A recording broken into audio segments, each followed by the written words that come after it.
찬송가 288장 찬양하시면서 금요 예배 시작하겠습니다. 288장입니다. 예수를 나의 구주 삼고 성령과 피로써 거듭나니 이 세상에서 내 영혼이 하늘의 영광 누리도다. 이것이 나의 간증이요 이것이 나의 찬송일세.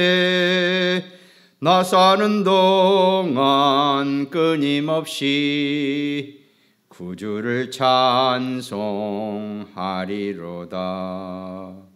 온전히 주께 맡긴 내 영 사랑의 음성을 듣는 중에 천사들 왕래하는 것과 하늘의 영광 보리로다. 이것이 나의 간증이요 이것이 나의 찬송일세. 나 사는 동안 끊임없이 구주를 찬송하리로다. 주 안에 기쁨 누림으로 마음의 풍랑이 잔잔하니 세상과 나는 간 곳 없고 구속한 주만 보이도다.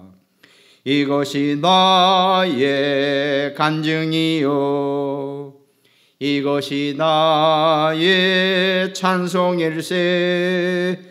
나 사는 동안 끊임없이 구주를 찬송하리로다. 아멘. 사도신경으로 우리 신앙 고백 드리겠습니다. 전능하사 천지를 만드신 하나님 아버지를 내가 믿사오며 그 외아들 우리 주 예수 그리스도를 믿사오니 이는 성령으로 잉태하사 동정녀 마리아에게 나시고 본디오 빌라도에게 고난을 받으사 십자가에 못 박혀 죽으시고 장사한 지 사흘 만에 죽은 자 가운데서 다시 살아나시며 하늘에 오르사 전능하신 하나님 우편에 앉아 계시다가 저리로서 산 자와 죽은 자를 심판하러 오시리라. 성령을 믿사오며 거룩한 공회와 성도가 서로 교통하는 것과 죄를 사하여 주시는 것과 몸이 다시 사는 것과 영원히 사는 것을 믿사옵나이다. 아멘.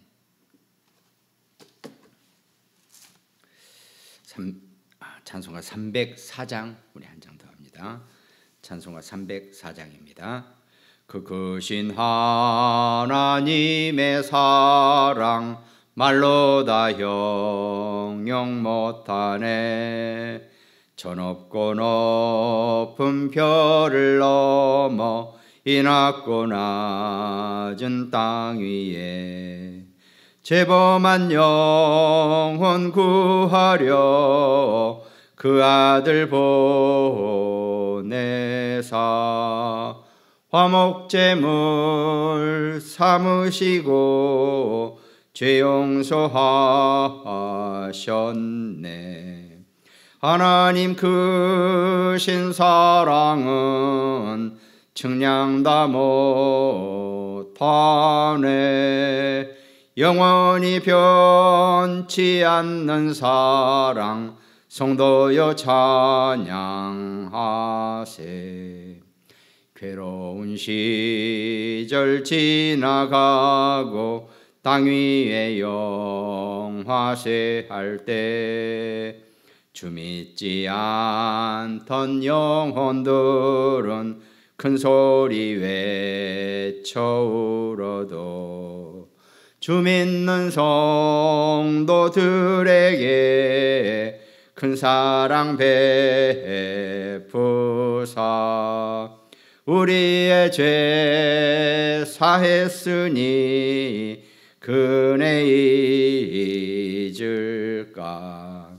하나님 크신 사랑은 측량다 못하네.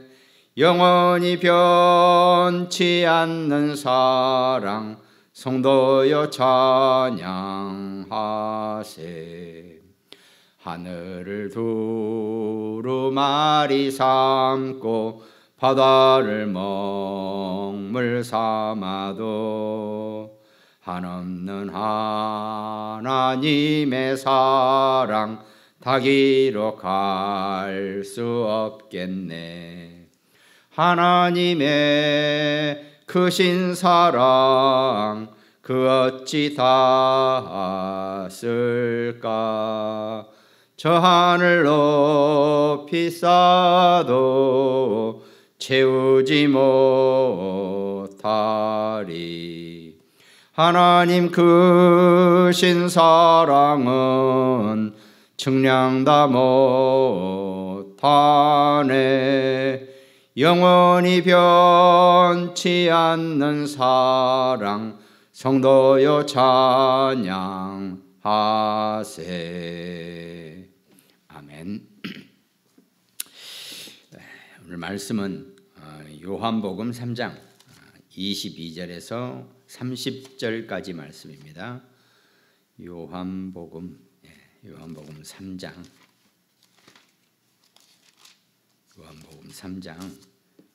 22절에서 30절까지 말씀을 우리 함께 합독합니다. 그 후에 예수께서 제자들과 유대 땅으로 가서 거기 함께 유하시며 세례를 베푸시더라. 요한도 살렘 가까운 에논에서 세례를 베푸니 거기 물이 많음이라. 그러므로 사람들이 와서 세례를 받더니 요한이 아직 옥에 갇히지 아니하였더라. 이에 요한의 제자 중에서 한 유대인과 더불어 정결 예식에 대하여 변론이 되었더니 그들이 요한에게 가서 이르되 랍비여, 선생님과 함께 요단강 저편에 있던 곧 선생님이 증언하시던 이가 세례를 베풀매 사람이 다 그에게로 가더이다. 요한이 대답하여 이르되 만일 하늘에서 주신 바 아니면 사람이 아무것도 받을 수 없느니라. 내가 말한 바 나는 그리스도가 아니요 그의 앞에 보내심을 받은 자라고 한 것을 증언할 자는 너희니라. 신부를 취하는 자는 신랑이나 서서 신랑의 음성을 듣는 친구가 크게 기뻐하나니 나는 이러한 기쁨으로 충만하였노라. 그는 흥하여야 하겠고 나는 쇠하여야 하리라 하니라. 아멘. 세례 요한도 그렇게 많은 사역, 오랜 사역을 하지는 않았습니다. 예수님의 3년 공생의 기간과 어쩌면 비슷한 그런 시기를 보냈을 수도 있겠죠. 그러나 세례 요한은 주의 길을 곧게 하는 자로서, 그러니까 그의 앞에 보내심을 받은 자, 이렇게 자기 자신을 그렇게 표현했단 말입니다. 사람들은 혼동해서 혹시 당신이 그리스도냐, 당신이 그 메시아냐 이렇게 물어봤을 때 나는 절대 아니라고 그랬거든요. 나는 내 뒤에 오시는 이가 있는데 나는 그의 신들매를 풀기도 나는 감당이 안 된다. 이렇게까지 표현을 했던 거죠. 어쩌면 여러분과 제가 이 말세에 정말 올바른 정확한 복음을 붙잡고 이 복음 사역 속에 있는 특히 세례 요한은 사도 곧 사도 직분 이상의 어떤 그런 것을 의미하기 때문에 오늘날 많은 목사 직분에 해당하는 그런 사역이라고 그런 직급이라고 해도 되겠죠. 또 모든 전도제자를 다 포함하기도 합니다. 그러나 특별히 마지막 또 이 시대에 많은 목회자들이 또 여러 가지로 유명한 목회자들도 많이 있습니다. 그럼 과연 정말 오직 그리스도를 증거하고 전하는 주의 길을 곧게 하는 자로서의 우리가 그런 목회자로서의 자세, 이런 것을 오늘 이 요한복음 3장 이 뒷부분 3장 마지막 부분, 이 세례 요한이 마지막으로 증언하는 이 내용을 잘 우리가 좀 이렇게 볼 수 있어야 한다라고 보여지거든요. 넘치면 문제가 있다고 많은 유명세를 타는 그런 목회자들이 그런 유명세에 정말 걸맞는 이 세례 요한이 보여줬던 이런 모습을 조금이라도 갖추는 거 정말 중요하게 보여집니다. 각 절로 보면은 그 후에 예수께서 제자들과 유대 땅으로 가서 거기 함께 유하시며 세례를 베푸시더라. 이제 지금 세례 요한이 세례를 베풀던 곳은 이 갈릴리 쪽, 이쪽 위쪽이요, 북부 쪽입니다. 이스라엘에서도. 그래서 거기를 북이스라엘 이렇게 표현하는 거죠. 옛날에는 북이스라엘과 남유다가 서로 분단이 됐었죠. 서로 이렇게 나라가 나뉘는 그런 일이 있었단 말이죠. 어쩌면 우리나라 남북 상황 비슷한 개념이 될 수 있죠. 그럼 처음에는 이쪽 예수님도 북이스라엘 쪽 갈릴리 나사렛 그쪽에서 계셨던 거죠. 물론 태어나는 건 베들레헴에서 태어나셨지만 애굽으로 피신하셨다가 다시 돌아왔을 때는 그 위쪽에 나사렛 지역에 북이스라엘, 그러니까 남유대에서 보기는 전혀 쳐주지도 않고 거기서 무슨 인물이 나겠느냐 할 정도로 물론 저도 정말 기회가 있어서 한번 가봤지만 그 갈릴리 나사렛 북이스라엘 지역 자체가 완전히 거기는 무슬림들이 사는 지역입니다. 그러니까 팔레스타인 분쟁 원인도 다 거기 있는 거죠. 그 사람들은 정말 오랜 정말 수천 년 동안 계속 거기서 살았단 말이죠. 물론 이스라엘이 그 땅을 점령함으로써 그렇다고 내쫓을 수도 없는 거죠. 같이 공존하는 겁니다. 무슬림들이. 그래서 그렇게 되어 있다 보니까 그 지역에서 처음에는 세례 요한이 세례를 베풀다가 이제 예수님이 세례 요한의 세례를 받고 남쪽 유다 지역으로 가서 지금 세례를 베푸시더라 그랬습니다. 또 요한복음 4장 뒤에 보면은 4장 2절에 예수께서 친히 세례를 베푸신 것이 아니요 제자들이 베푼 것이라 그랬습니다. 그러니까 예수님은 그 유대 지역으로 가서 세례를 베푸신다는 그 의미 자체가 친히 제자 사역을 하신 겁니다. 세례 요한의 제자들도 이젠 내가 아니라 저분을 쫓아가라라고 해서 많이 보냈고 또 예수님이 나를 따르라 하면서 계속 이 제자 사역을 하고 있었기 때문에 그 유대 쪽으로 가서는 제자들에게 세례를 베푸는 것을 가르치시는 제자 사역으로 우리가 보는 거죠. 그러니까 지금 이 당시에 어떤 세례 의식은 오늘날 우리가 교회에서 하는 어떤 세례 의식과는 약간 물론 같은 의미죠. 그러나 우리 지금 교회에서 하는 것도 이 세례 의식 자체가 천주교 예식입니다. 그냥 천주교 예식을 그대로 따서 우리가 지금 하는 것뿐이거든요. 물론 그 형식이나 이런 건 좀 다르지만 어떤 이렇게 흐름은 비슷합니다. 그래서 처음에 예수님이 공생애를 시작하시면서 이 세례를 베푸시는 이것은 세례 요한도 외쳤지만 예수님도 회개하라 천국이 가까웠다라고 하는 그 의미의 세례라고 보면은 우리가 자연스러울 그런 상황이죠. 또 예수님이 세례 요한이 요단강에서 세례를 시키고 하는 걸 했기 때문에 그걸 인정하고 이 유대에서도 세례 요한이 했던 식으로 세례를 베풀었다 이렇게도 보는 거죠. 그러나 예수님이 친히 세례를 베풀지 않으시고 제자들에게 세례를 시킨 거죠. 그러니까 그만큼 예수님이 허용한 제자들이 그 제자 사역을 하고 세례를 베풀 수 있는 세례권을 가졌다라고 하면은 우리가 어느 정도는 그 맥락이 보여지는 거죠. 그리고 23절에 요한도 살렘 가까운 에논에서 세례를 베푸니 거기 물이 많음이라. 그러므로 사람들이 와서 세례를 받더라.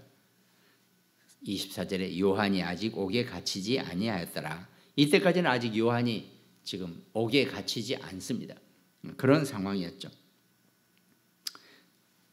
그래서 세례 요한이 이 요한복음뿐만 아니라 이 그 초기에 지금 예수님의 공생애 전에 이 세례 요한이 나타난 것은 딱 하나 그 목적밖에 없다는 거죠. 예수님을 증거하는 것, 주의 길을 곧게 하는 것. 그것이 어떻게 보면 여러분과 저 우리 모두가 오늘날 전도 제자의 자세가 되는 거죠. 그리고 이거 하나면 전부가 되는 겁니다. 우리가 주의 길을 곧게 한다는 것은 어디 가서든지 오직 그리스도만 증거하는 것입니다. 예수가 그리스도 되신다는 것. 그럼 예수가 그리스도 되신다는 것을 증거하기 위해서는 먼저 서론이 있죠. 그 서론은 다른 게 아닙니다. 모든 인간이 하나님의 창조 속에 생겨났다는 거죠. 그런데 그만 하나님과 함께 해야 가장 안전하고 행복해야 될 인간이 에덴 동산에서 하나님과 떠나게 되고 하나님과 멀어지게 되고 하나님을 떠나게 되는, 하나님의 영이 그 인간의 영에서 떠나게 되는 그런 타락, 원죄의 문제가 생긴다는 겁니다. 그래서 그 문제를 해결하기 위해서는 하나님이 정하신 방법, 친히 하나님이 사람의 몸을 입고 이 땅에 오셔서 모든 인간의 죄를 가장 최고의 극형인 십자가에서 해결함으로써 인간이 어떤 극형을 저지를 만한 죄를 지어도 다 끝내셨다, 다 이루셨다. 누구든지 주의 이름을 부르는 자는 구원을 얻게 될 것이라는 그 예언을, 그 말씀을 충족시키고 선포하시는 거죠. 그러니까 수요일 봤던 것처럼 요한복음 3장 16절, 하나님이 세상을 이처럼 사랑하사 독생자를 주셨으니 이는 그를 믿는 자마다 멸망하지 않고 영생을 얻게 하려 하심이라. 이것이 하나님의 사랑이고 하나님의 방식입니다. 그러니까 세례 요한은 이 예수가 그리스도 되신다는 것을 증거하고 선포하고 전달하는 그런 목적이라고 해야 되겠지만, 목적이죠. 세례 요한이 이 땅에 온 목적, 이유가 거기 딱 그거 하나밖에 없습니다. 예수님을 증거하는 것. 그것이 여러분과 저와 오늘날 우리 모든 전도 제자의 최고의 첫 번째, 마지막 목적, 목표가 되기를 주님의 이름으로 축원드리겠습니다. 예수님께서 광야에서 시험 받으신 이후에는 요한이 이제 투옥이 됩니다. 그러면서 갈릴리에서 이 공적인 등장이 있기 이전에 초기 유대 지방에서 예수님이 전도 사역을 하셨던 거죠. 제자들하고. 그 25절에 보니까 이에 요한의 제자 중에서 한 유대인과 더불어 정결 예식에 대하여 변론이 됐. 정결 예식은 꼭 세례 의식을 얘기하는 거죠. 이 세례 의식에 대해서 변론을 서로 이렇게 논쟁을 하였다고 되죠. 그러면서 그들이 요한에게 가서 이르되 랍비여, 선생님과 함께 요단강 저편에 있던 이 곧 선생님이 증언하시던 이가 세례를 베풀매 사람들이 다 그에게로 가더이다. 지금 이 얘기는 그 세례 요한의 이 정말 영적인 그 뜻을 제자들은 100% 이해하지 못했겠죠. 그러니까 우리도 여기서 세례를 베풀고 예수님도 저쪽에서 세례를 베푸는데 사람들이 저쪽으로 더 많이 간다. 그럼 뭡니까? 사람들의 일반적인 심리로 보면은 우리 쪽으로 사람들이 오지 않은 것에 대해서, 쉽게 말해서 우리 교회가 부흥되지 않고 우리 교회로 사람들이 많이 모이지 않은 것에 대해서 뭔가 침참한 마음, 침체된 마음, 이게 생긴단 말이죠. 그러면서 그걸 비아냥거리는 유대인이나 SNF파, 바리새파 뭐 이런 사람들하고 이제 논쟁을 할 수밖에 없다는 거죠. 그러니까 너네가 진짜냐, 저쪽이 진짜냐, 뭐 이런 수준의 이 논쟁이었겠죠. 보나마나. 그러니까 아직 이 제자들은 그 예수 그리스도에 대한 정확한 이 하나님의 뜻을 이해하지 못하니까 쉽게 말해서 복음이 완전히 잡혀지지 않으니까 이게 옳으냐 저게 옳으냐 하는 그 바리새파 유대인들에게 말려 들어가는 거죠. 그러니까 오늘날 우리가 현장에서 살아가는 현장에서 많은 이단들이 우리들하고도 접촉이 되죠.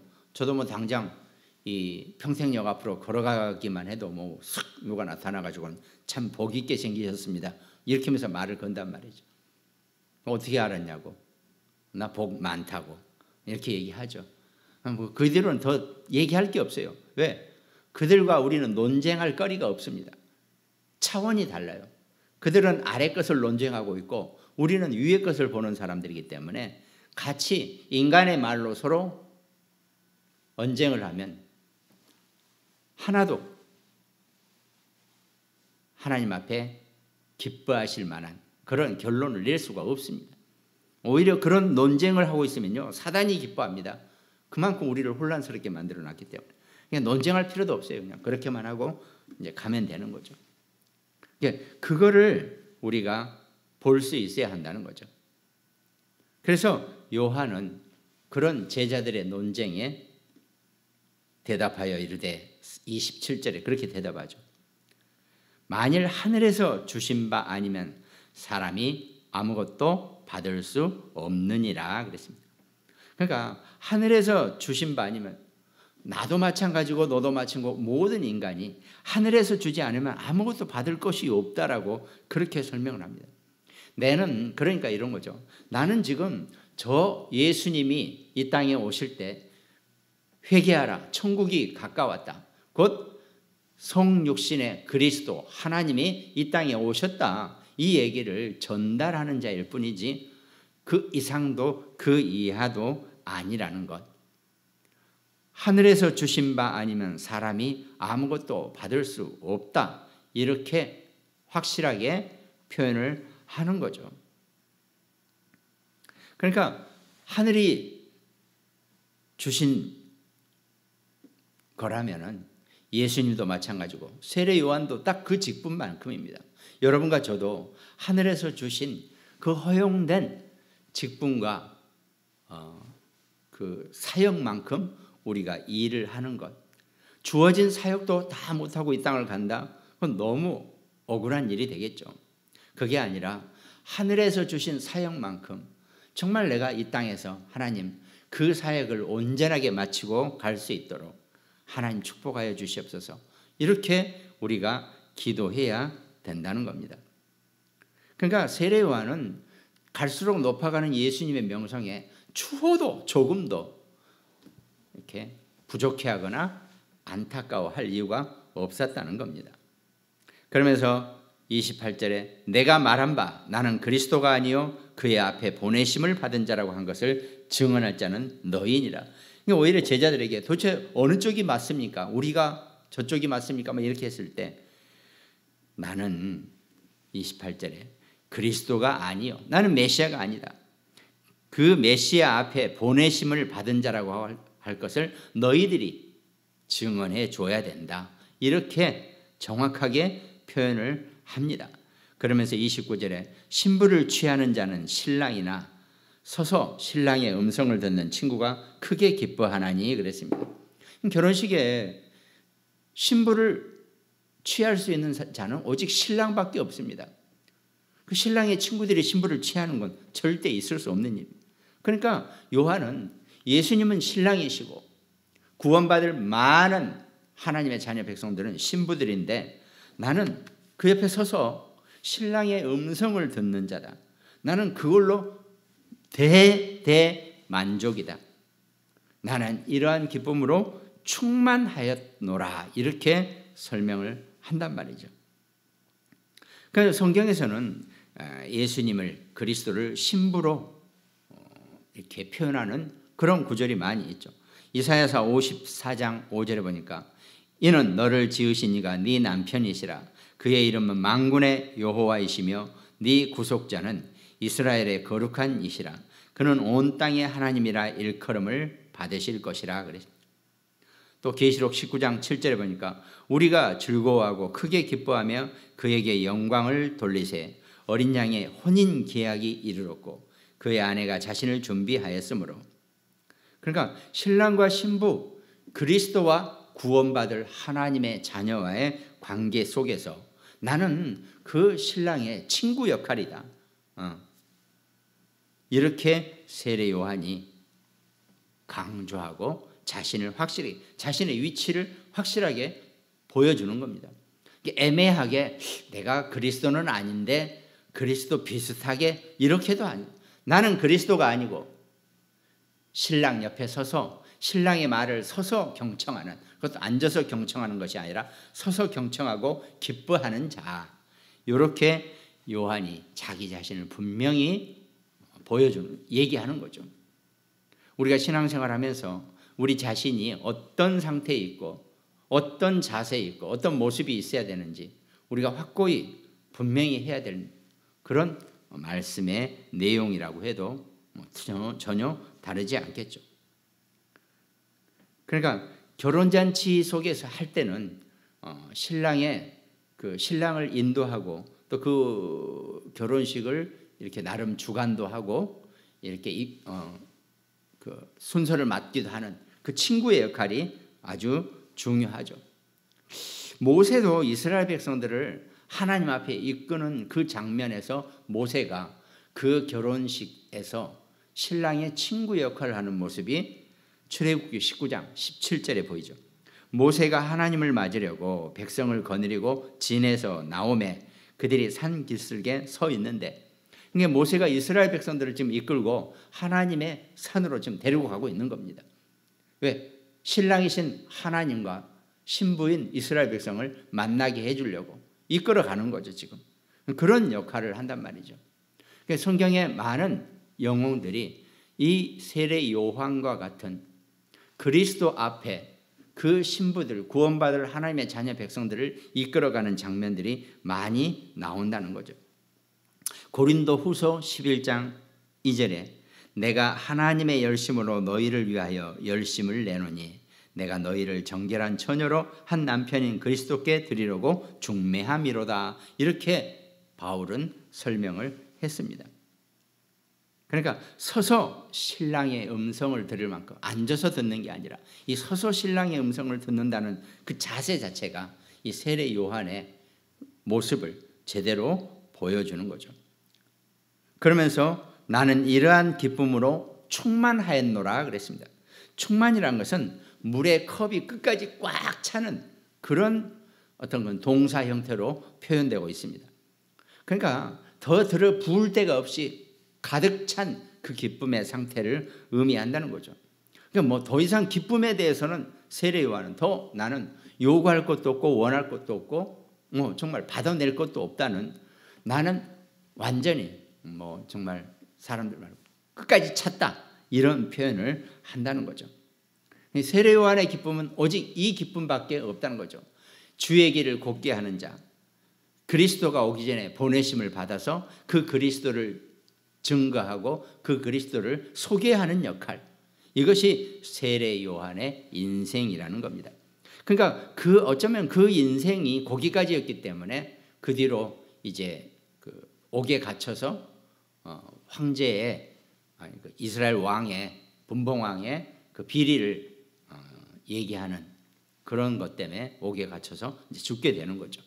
하여튼 짧지만 세례 요한의 인생 삶은 딱 주의 길을 곧게 하는 자로서의 삶을 딱 보여주고 세례 요한은 이제 죽는단 말이죠. 물론 당연히 천국으로 갔겠죠.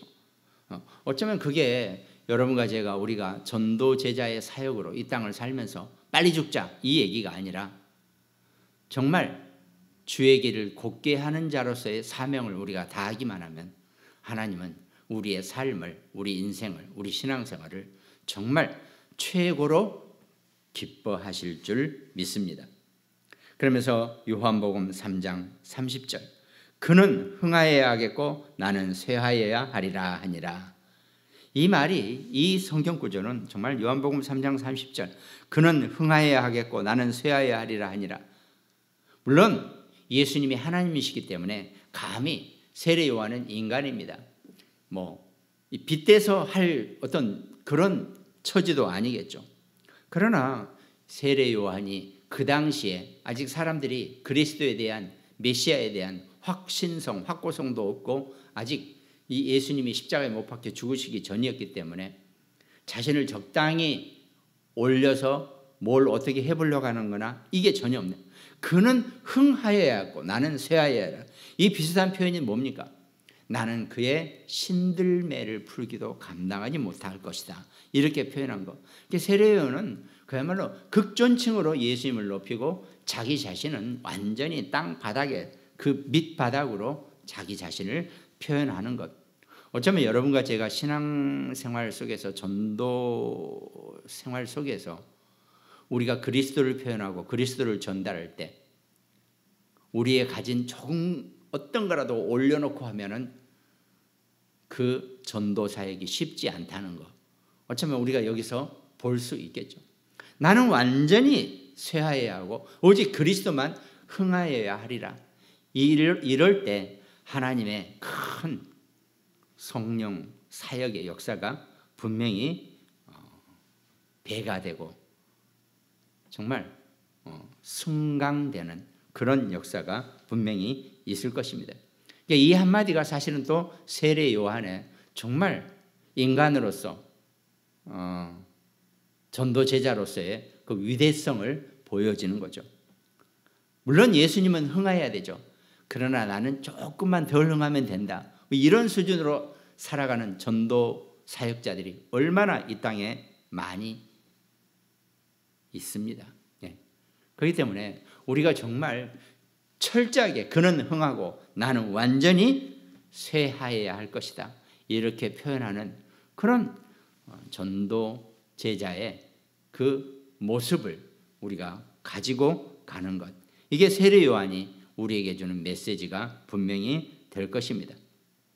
많은 사람들이 자기의 이상이나 목표나 이념 이런 걸 막 인간으로서 올리죠. 그러나 그리스도 앞에서는 아무것도 아니고 완전히 가장 낮은 곳에서 그리스도를 증거하고 전달할 수 있는 것. 이게 우리가 정말 필요하다는 겁니다. 주의 길을 곧게 하는 자로서의 그 생애를 마감하는 세례 요한의 정말 어떻게 보면 공식적인 마지막 표현이 될 수 있는 거죠. 그게 우리의 자세가 되어야 되고 우리 인생의 삶이 되어져야 한다는 것. 세례 요한 정말 인간 중에서는 정말 최고의 인간이라고 해도 우리 전혀 부족함이 없죠. 그 세례 요한이 증거하고 고백한 그 예수 그리스도가 여러분과 저의 최고의 주인 되기를 주님의 이름으로 축원드리겠습니다. 기도하겠습니다. 세례 요한이 오늘 얘기한 것처럼 그는 흥하여야 하겠고 나는 쇠하여야 하리라 하니라 하는 이 언약 속에서 말씀 속에서 우리가 정말 그리스도를 흥하게 하고 그리스도를 높이고 그리스도의 축복 안에 살아가는 우리 모든 하나님 자녀 백성 될 수 있도록 하나님 축복하시고 역사하여 주시옵소서.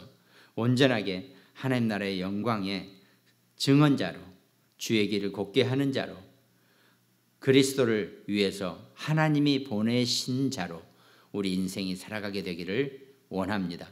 주께서 우리의 삶을 그렇게 이끌어가는 정말 신랑의 친구와 같은 서서 신랑의 말을 경청하고 기뻐할 수 있는 그런 우리의 전도제자의 모습이 될 수 있도록 하나님 축복하여 주시옵소서.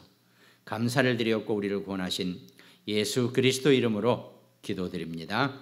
아멘. 찬송가 635장 찬양 드리겠습니다. 하늘에 계신 아버지 이름 거룩하사 주님 나라 임하시고 뜻이 이루어지다. 일용할 양식 주시고 우리들의 큰 죄 다 용서하옵시고 또 시험에 들게 마시고 악에서 구원하소서.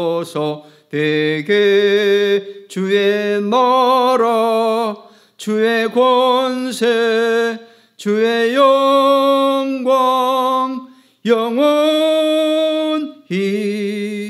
아멘.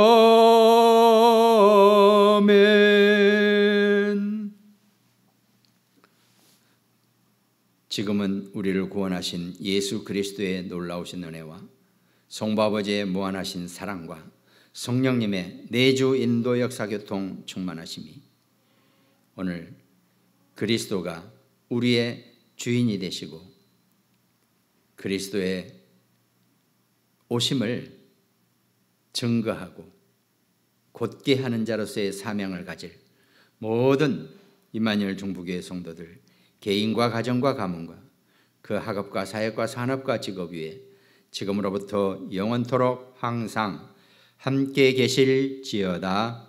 아멘.